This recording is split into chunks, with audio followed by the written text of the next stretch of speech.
पिछले पीरियड्स में हम देख रहे थे कि समरूप त्रिभुज से संबंधित एक न्यून कोण त्रिभुज का प्रमेय देखे थे।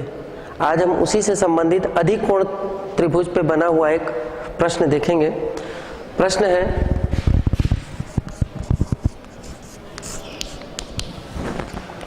त्रिभुज ABC एक अधिक कोण त्रिभुज है।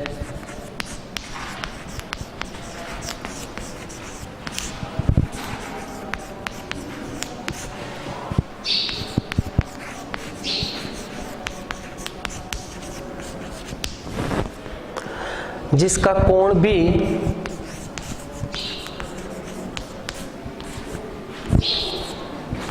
अधिक कोण है।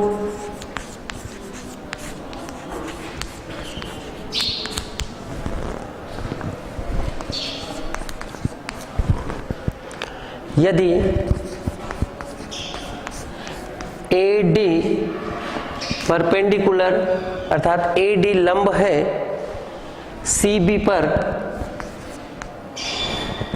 तो सिद्ध कीजिए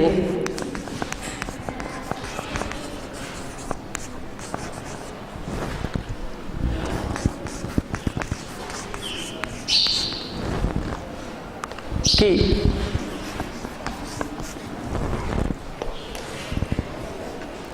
AC का वर्ग बराबर AB का वर्ग प्लस BC का वर्ग प्लस 2BC इंटू BD। यह है अधिक कोण त्रिभुज के प्रमेय में सिद्ध करना हमको कि AC का वर्ग बराबर AB का वर्ग धन BC का वर्ग धन 2BC इंटू BD। इस प्रमेय को सिद्ध करने के लिए सबसे पहले हम लिखते हैं एक, जैसा कि प्रश्न में कहा है कि त्रिभुज ABC एक अधिक कोण त्रिभुज है, तो पहले हम एक अधिक कोण त्रिभुज बनाते हैं।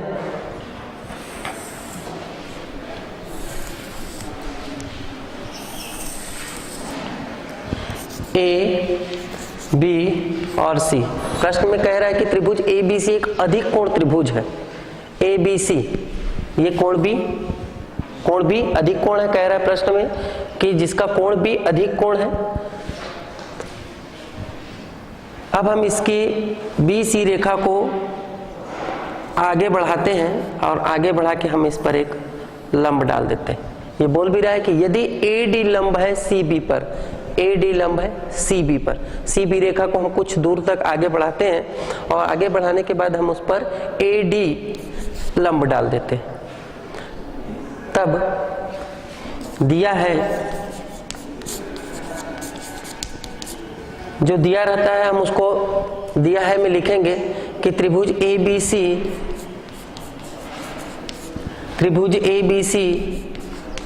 एक अधिक कोण त्रिभुज है जहां कोण भी अधिक कोण है।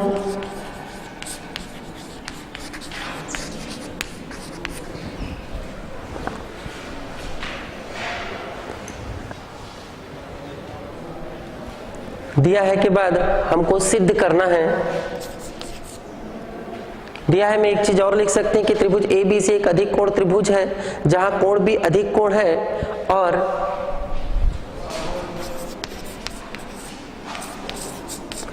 AD लंब CB डाला।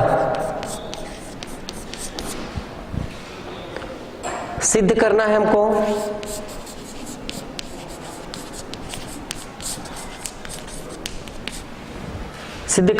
सिंपली दिया हुआ है AC का वर्ग बराबर AB का वर्ग धन BC का वर्ग धन 2BC इंटू BD। AC का वर्ग बराबर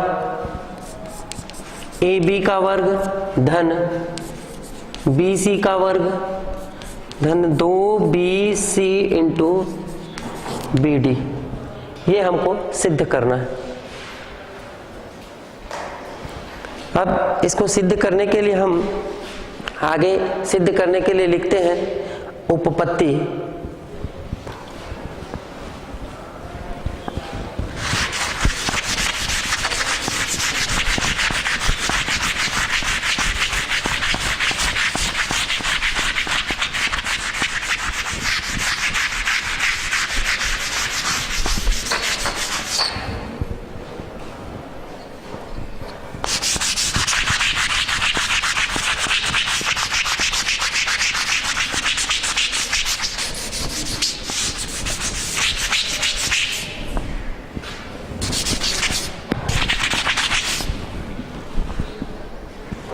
हम लिखते हैं उपपत्ति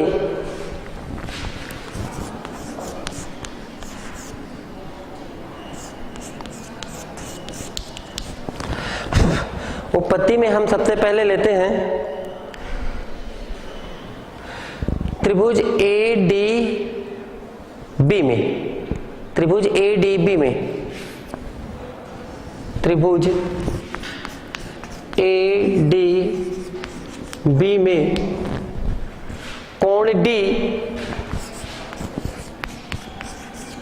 90 डिग्री, ADB में कोण D 90 डिग्री। जब कोण D 90 डिग्री तो पाइथागोरस के प्रमेय से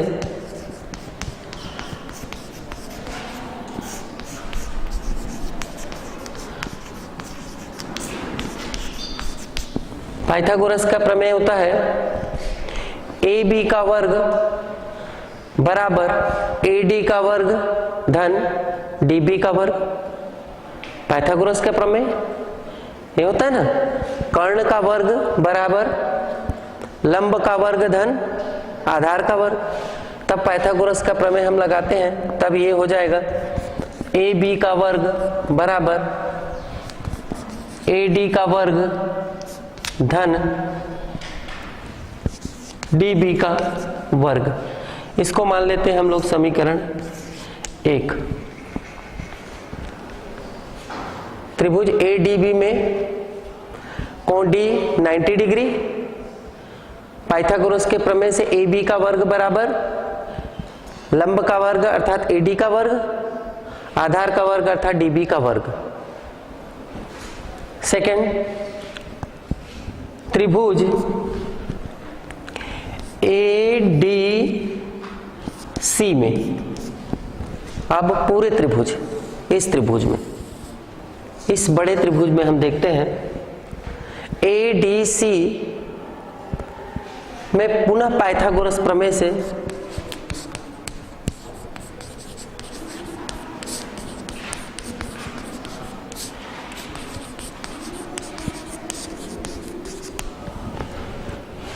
पाइथागोरस प्रमेय से AC का वर्ग, कर्ण यहां पर AC होगा क्योंकि अब हम त्रिभुज बदल दिए। पहले त्रिभुज ADB में लिए थे, तब ये त्रिभुज, ये समकोण त्रिभुज था ADB। अब समकोण त्रिभुज क्या हो जा रहा है ADC, अर्थात कर्ण क्या हो गया यहां पर AC। तो AC का वर्ग बराबर AD का वर्ग प्लस DC का वर्ग।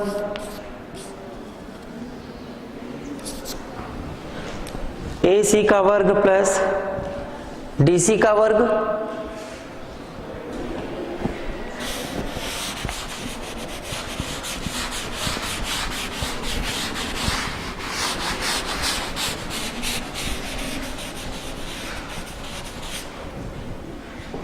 परंतु AC का वर्ग बराबर AD का वर्ग प्लस DC का वर्ग, परंतु यहां पर हम DC का वर्ग देखो, DC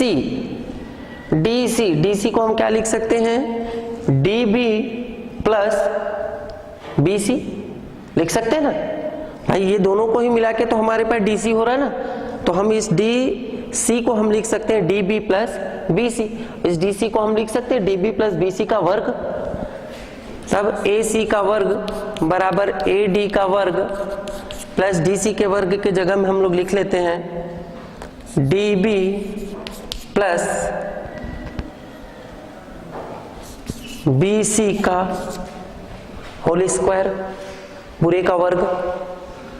तब हम यहां से AC का वर्ग बराबर AD का वर्ग धन, इसको हम लोग A धन B पूरे की घात 2 का सूत्र क्या होता है, A की घात 2 धन B की घात 2 धन 2AB। ओके, DB का वर्ग धन BC का वर्ग धन 2DB इंटू BC।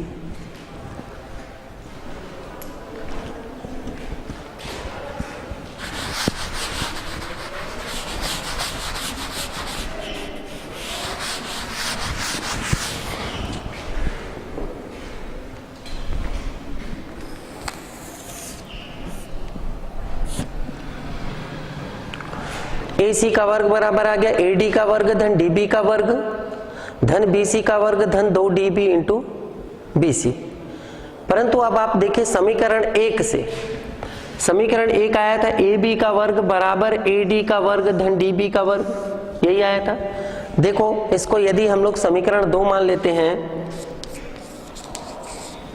समीकरण 2 मान लेते हैं, तो समीकरण 1 और 2 से हम AD का वर्ग धन DB के वर्ग इतने के जगह पे हम लोग AB का वर्ग रख सकते हैं। क्यों? क्योंकि हम पहले समीकरण 1 में निकाले हैं कि AD का वर्ग धन DB के वर्ग बराबर होता है AB का वर्ग। तब ऐसी स्थिति में हम AD का वर्ग धन DB के वर्ग के जगह में रख सकते हैं AB का वर्ग। तब हमारे पास आ जाएगा AC का वर्ग बराबर AB का वर्ग, इसको बताएंगे हम लोग समीकरण 1 और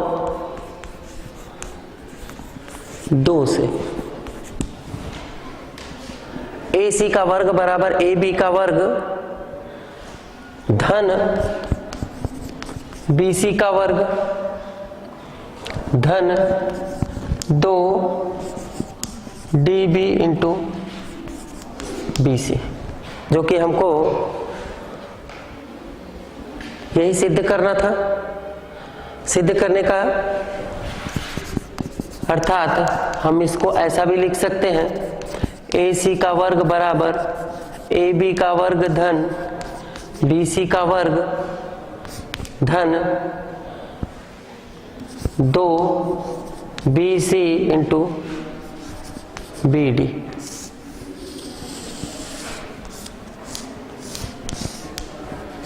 बताएंगे यही सिद्ध करना था। ये मोस्ट इंपॉर्टेंट प्रमेय,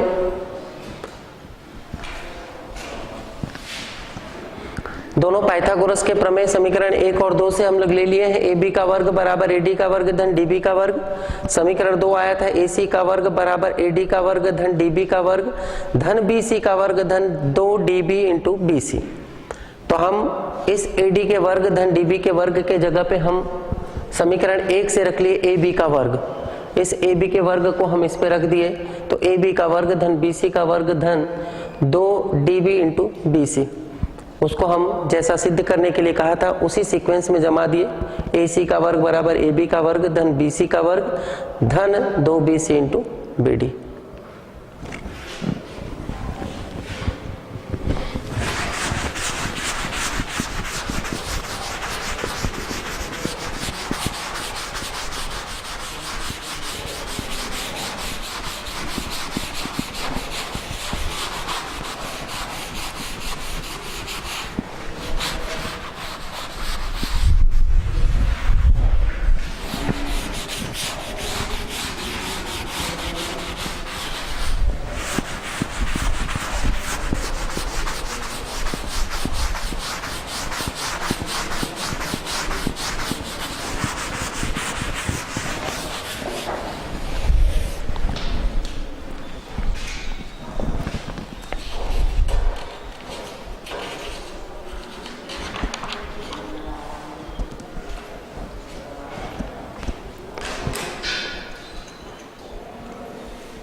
सेकंड प्रश्न देखते हैं हम। यदि दो समरूप त्रिभुजों का क्षेत्रफल बराबर हो तो सिद्ध कीजिए कि वे त्रिभुज सर्वांग सम है। सर्वांग सम के बारे में आप कक्षा 9वीं में पढ़ चुके हैं। सर्वांग सम क्या कहते हैं हम? एक आकृति दूसरी आकृति को पूरी तरह से ढक लेती है, तब ऐसी आकृति को हम सर्वांग सम आकृति कहते हैं। अर्थात एक आकृति दूसरी आकृति को पूरी तरह से ढक ले, दूसरा भाग उसका बिल्कुल दिखाई न दे, तो ऐसी आकृति को हम सर्वांग सम आकृति कहते हैं। तो यहां भी ये बोल रहा है कि यदि दो समरूप त्रिभुज का क्षेत्रफल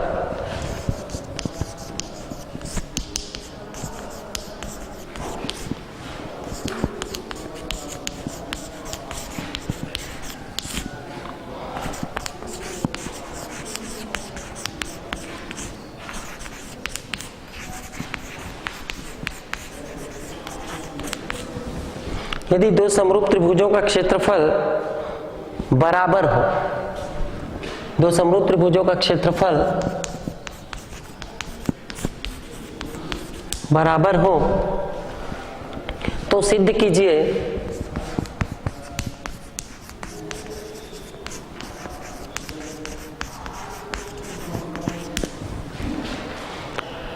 सिद्ध कीजिए कि त्रिभुज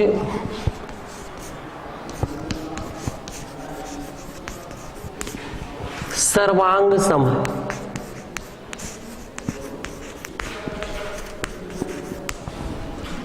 यह सिद्ध करना है हमको। सिद्ध करने से पहले हमको सबसे पहले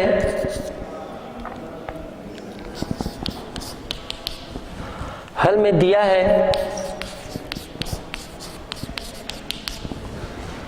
दो समरूप त्रिभुज, दो समरूप त्रिभुज,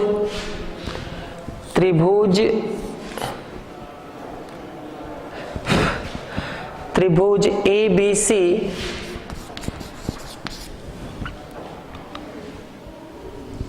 समरूप है त्रिभुज पी क्यू आर के। त्रिभुज ए बी सी समरूप है त्रिभुज पी क्यू आर के।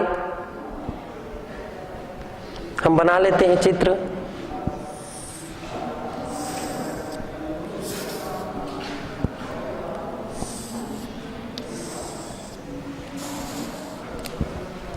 त्रिभुज ए बी सी, त्रिभुज पी क्यू एंड आर। त्रिभुज ए बी सी समरूप है त्रिभुज पी क्यू आर के। दिया है क्षेत्रफल त्रिभुज ए बी सी, क्षेत्रफल त्रिभुज ए बी सी, दोनों क्षेत्रफल बराबर है। क्षेत्रफल त्रिभुज ए बी सी बराबर क्षेत्रफल त्रिभुज पी क्यू आर के। क्षेत्रफल त्रिभुज पी क्यू आर के बराबर है, दिया हुआ है। सिद्ध करना है हमको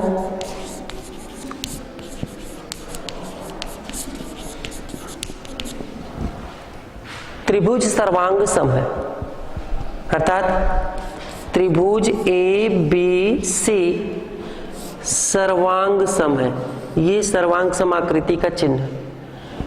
त्रिभुज ए बी सी सर्वांग सम है त्रिभुज पी क्यू आर के।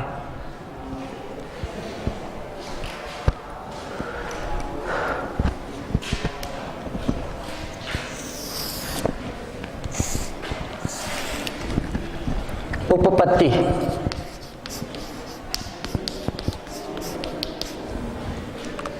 उपपत्ति में हम दो समरूप त्रिभुज के बारे में हम जानते हैं कि यदि दो समरूप त्रिभुजों के क्षेत्रफलों का अनुपात जो होता है वो उनकी संगत भुजाओं के वर्गों के अनुपात के बराबर होता है। दो समरूप त्रिभुजों के क्षेत्रफलों का अनुपात जो होता है, क्षेत्रफलों का अनुपात, इससे पहले हमने प्रमेय में सिद्ध किया था, उनके समरूप त्रिभुजों के क्षेत्रफलों का अनुपात उनकी संगत भुजाओं के वर्गों के अनुपात के बराबर होता है। तब हम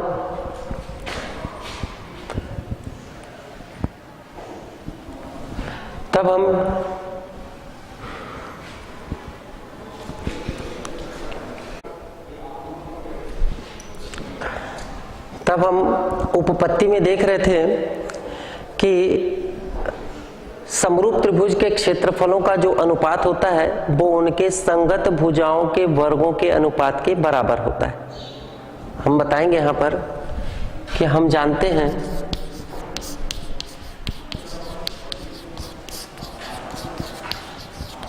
कि समरूप त्रिभुज में क्षेत्रफलों का अनुपात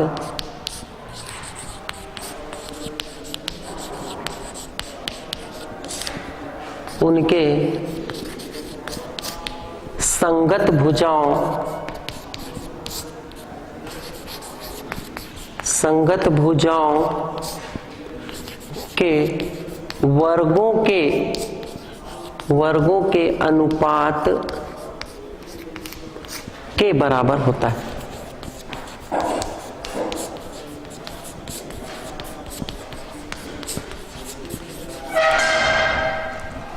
हम जानते हैं कि समरूप त्रिभुज में क्षेत्रफलों का अनुपात उनके संगत भुजाओं के वर्गों के अनुपात के बराबर होता है। अर्थात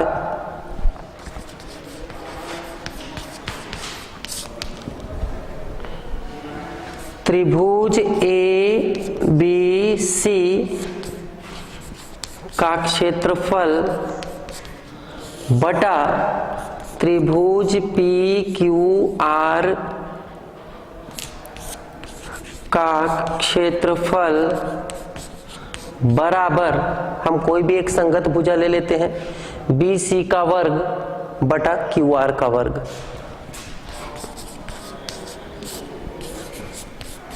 कोई भी एक संगत भुजा ले सकते हैं हम, ऐसा कोई जरूरी नहीं है कि परंतु संगत भुजा होने चाहिए।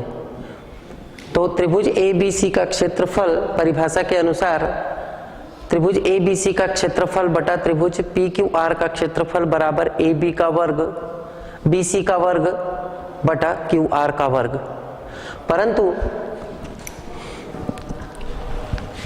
प्रश्न में दे दिया है कि यदि दो समरूप त्रिभुजों के क्षेत्रफल बराबर हो, अर्थात त्रिभुज ए बी सी किसके बराबर है? त्रिभुज पी क्यू आर के बराबर है।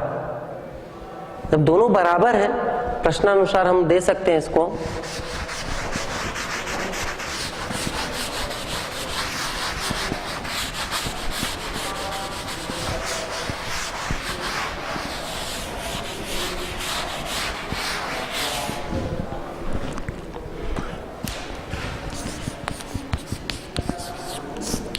परंतु प्रश्नानुसार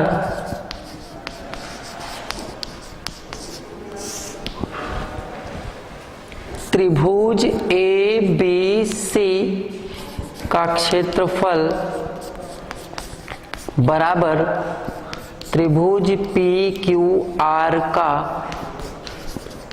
क्षेत्रफल। प्रश्नानुसार जैसा दिया है प्रश्न में कि यदि दो समरूप त्रिभुजों के क्षेत्रफल बराबर हो, हम बता सकते हैं त्रिभुज ए बी सी का क्षेत्रफल बराबर त्रिभुज पी क्यू आर का क्षेत्रफल। ऐसी स्थिति में हम त्रिभुज ए बी सी का क्षेत्रफल बटा, या हम त्रिभुज ए बी सी के क्षेत्रफल के जगह पे हम दोनों को ऐसा ही लिख लें। अब त्रिभुज ए बी सी किसके बराबर है? त्रिभुज पी क्यू आर के। तब हम इसको लिख सकते हैं कि त्रिभुज पी क्यू आर का क्षेत्रफल बटा त्रिभुज पी क्यू आर का क्षेत्रफल बराबर बी सी का वर्ग बटे क्यू आर का वर्ग। दोनों बराबर हैं, दोनों को हम एक साथ लिख सकते हैं। तब ये इससे कट जाएगा, क्या आ जाएगा? एक बराबर बी सी का वर्ग बटे क्यू आर का वर्ग। तब यहां से बी सी का वर्ग बराबर आ जाएगा क्यू आर का वर्ग, तिर्यक गुणा कर देंगे तब बी सी का वर्ग बराबर क्यू आर का वर्ग आया।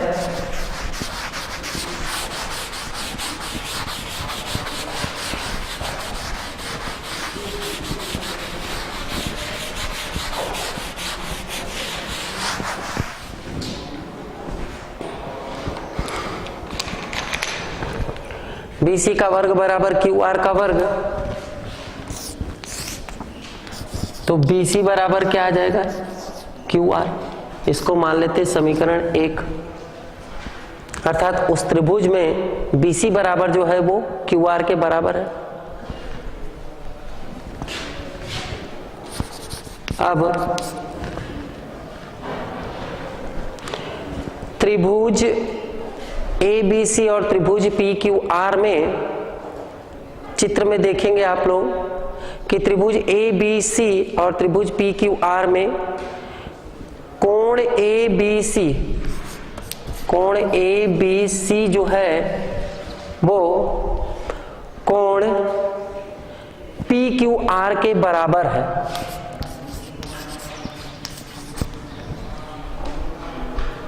कोण ABC जो है वो कोण PQR के बराबर है और कोण BCA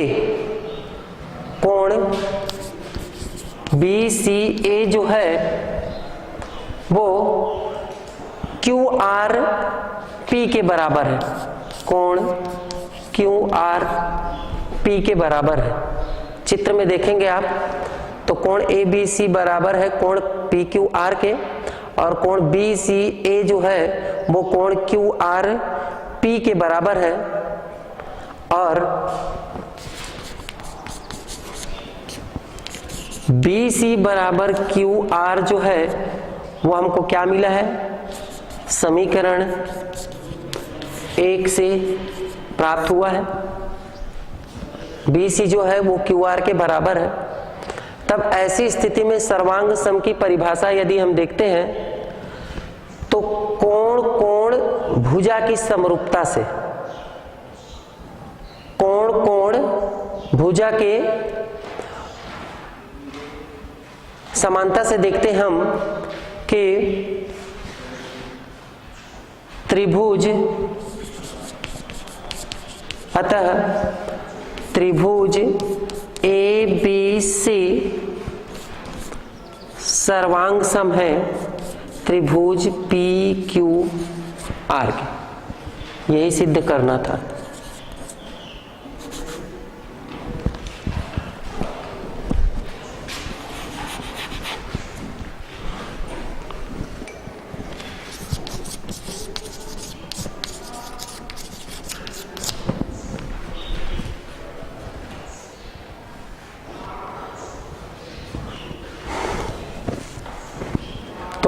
इस तरीके से हम यदि दो समरूप त्रिभुजों का क्षेत्रफल बराबर हो तो सिद्ध कीजिए कि त्रिभुज सर्वांग सम होते हैं। ये सर्वांग सम हम सिद्ध किए। सर्वांग सम होने के लिए हमारे पास एक कंडीशन होने जरूरी है, एक प्रतिबंध का होना जरूरी है कि उसके दो कोण और एक भुजा आपस में यदि बराबर है। कौन कौन से? दो कोण और एक भुजा यदि आपस में बराबर हैं तो हम ये कहेंगे कि त्रिभुज सर्वांग सम है।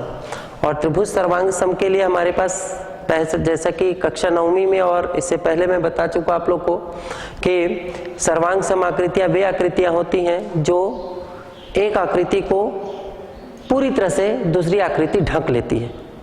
जब वो ढक लेगी तो ऐसी स्थिति में हम कहेंगे कि त्रिभुज ABC सर्वांग सम है त्रिभुज PQR के।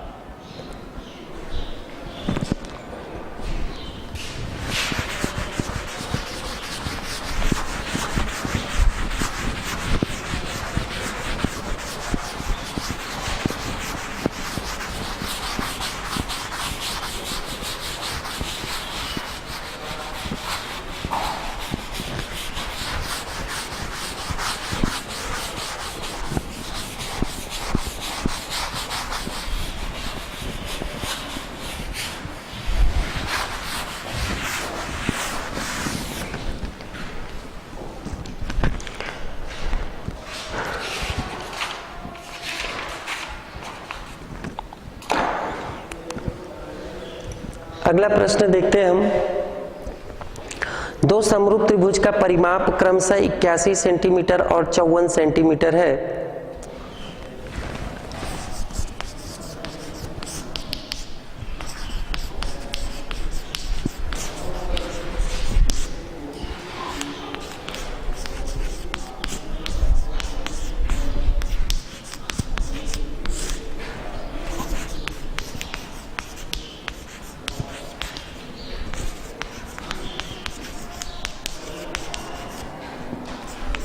54 सेंटीमीटर है। यदि पहले त्रिभुज की एक भुजा की लंबाई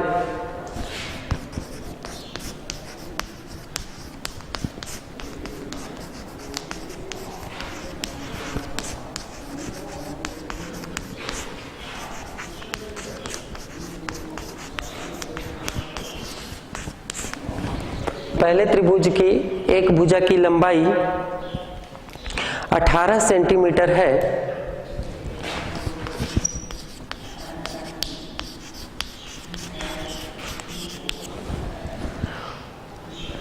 तो दूसरे त्रिभुज की संगत भुजा की लंबाई ज्ञात करो। दूसरे त्रिभुज के संगत भुजा की लंबाई ज्ञात कीजिए।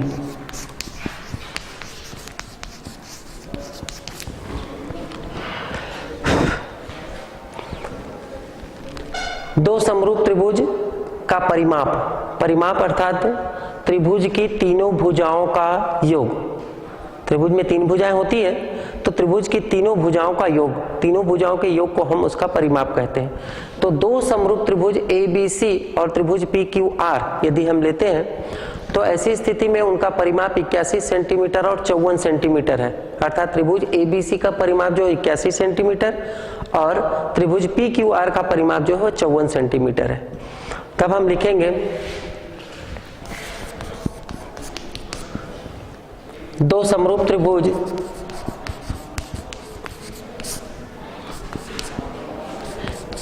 ABC, त्रिभुज ABC समरूप है त्रिभुज PQR के, तो त्रिभुज AB इसका परिमाप बोल रहा है, त्रिभुज का परिमाप कह रहा है, त्रिभुज ABC का परिमाप दे दिया है बराबर 81 सेंटीमीटर। तो त्रिभुज ABC का परिमाप अर्थात AB धन BC धन CA बराबर 81 सेंटीमीटर, और उसकी एक भुजा, इसकी एक भुजा की लंबाई दिया है 18 सेंटीमीटर। हम यदि त्रिभुज बना लेते हैं, यहाँ पर त्रिभुज ABC और त्रिभुज PQ और R, यदि एक भुजा की लंबाई हम इसके 18 सेंटीमीटर मानते हैं और P की कोई भुजा को X मानते हैं, तो त्रिभुज ABC धन BC धन CA बराबर 81 सेंटीमीटर और भुजा AB बराबर 18 सेंटीमीटर। त्रिभुज PQR का, त्रिभुज ABC PQR का परिमाप दिया हुआ है, कितना दिया है 54 सेंटीमीटर। परिमाप को हम लिख सकते हैं PQ plus QR plus PR बराबर दिया है 54 सेंटीमीटर। और एक भुजा यदि हम मान लेते हैं संगत भुजा PQ बराबर X माना। अब हम जानते हैं कि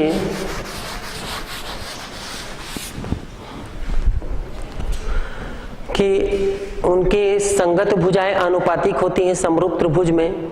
तो संगत भुजाएं आनुपातिक होती हैं, अर्थात हम लिख सकते हैं इसको AB बटा PQ बराबर BC बटा QR बराबर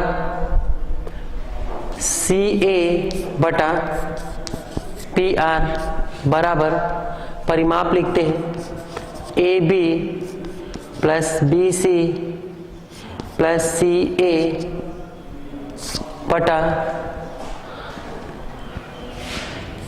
PQ plus QR plus RP।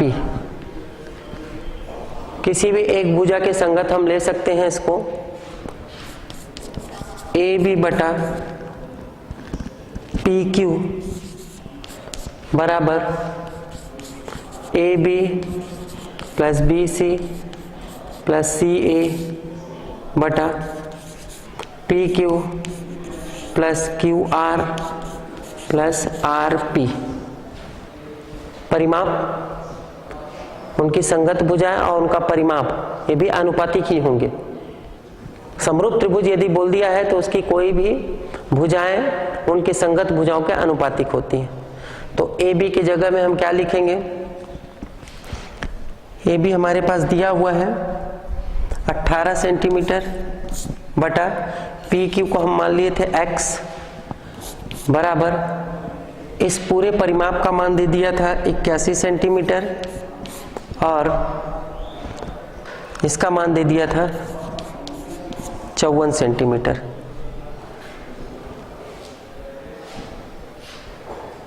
तब यहां से हम क्रॉस मल्टीप्लिकेशन अर्थात तिर्यक गुणा करते हैं।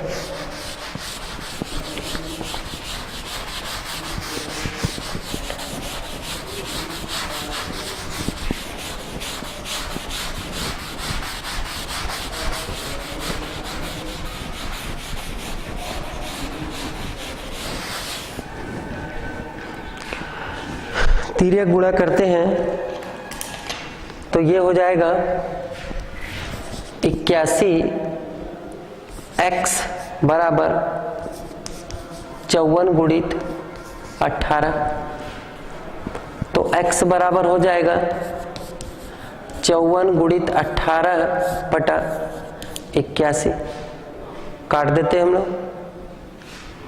9 दूनी 18, 9 निया 81, 9 एकम 9, 9 छके 54। तो x का मान आ जाएगा हमारे पास 6 दूनी 12 सेंटीमीटर, अर्थात AB की संगत भुजा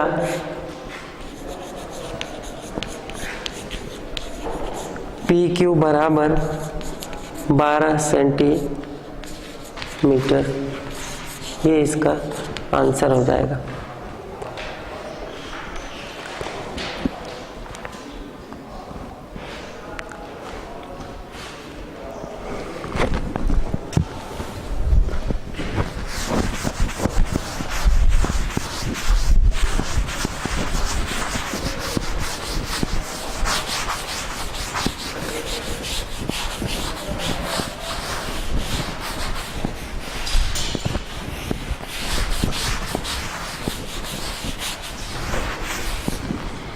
एक अगला प्रश्न देख लेते हैं हम लोग। दो समरूप त्रिभुज में भुजाओं का अनुपात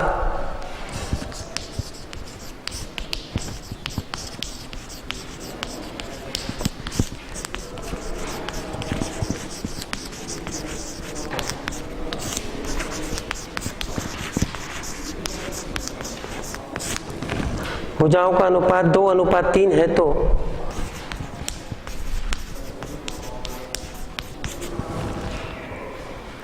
उनके क्षेत्रफलों का अनुपात ज्ञात करो।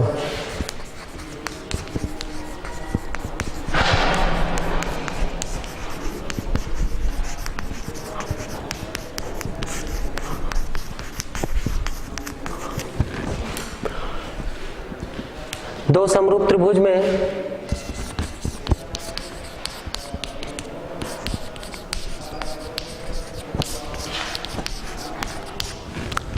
त्रिभुज में हम देखते हैं कि पहले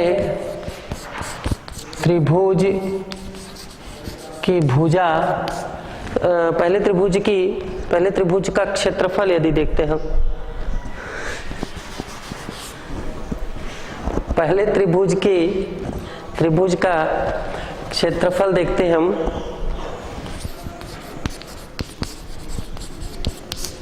बटे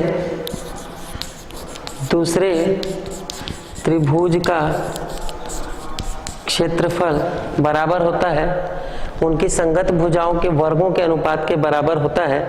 तो हम पहले त्रिभुज की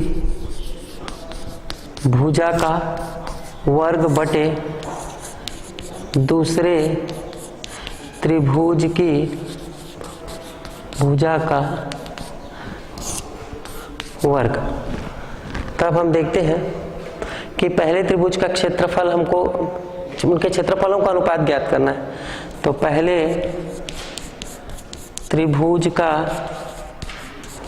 क्षेत्रफल बटे दूसरे त्रिभुज का क्षेत्रफल बराबर, पहले त्रिभुज की भुजा दिया है 2/3, 2 का वर्ग बटे 3 का वर्ग लिख सकते हैं हम। तब यहां पर से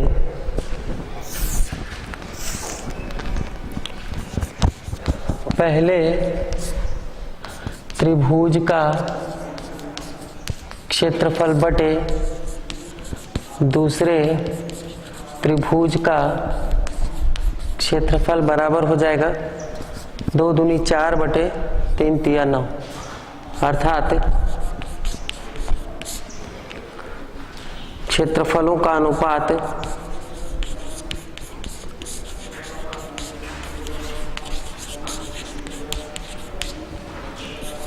4:9 होगा।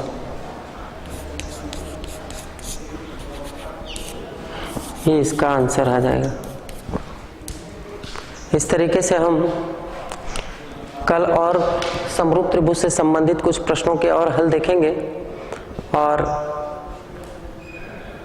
संभवतः हमारे पास पाइथागोरस प्रमेय से संबंधित भी कुछ प्रश्न बचे हुए, उन प्रश्नों को भी देखेंगे।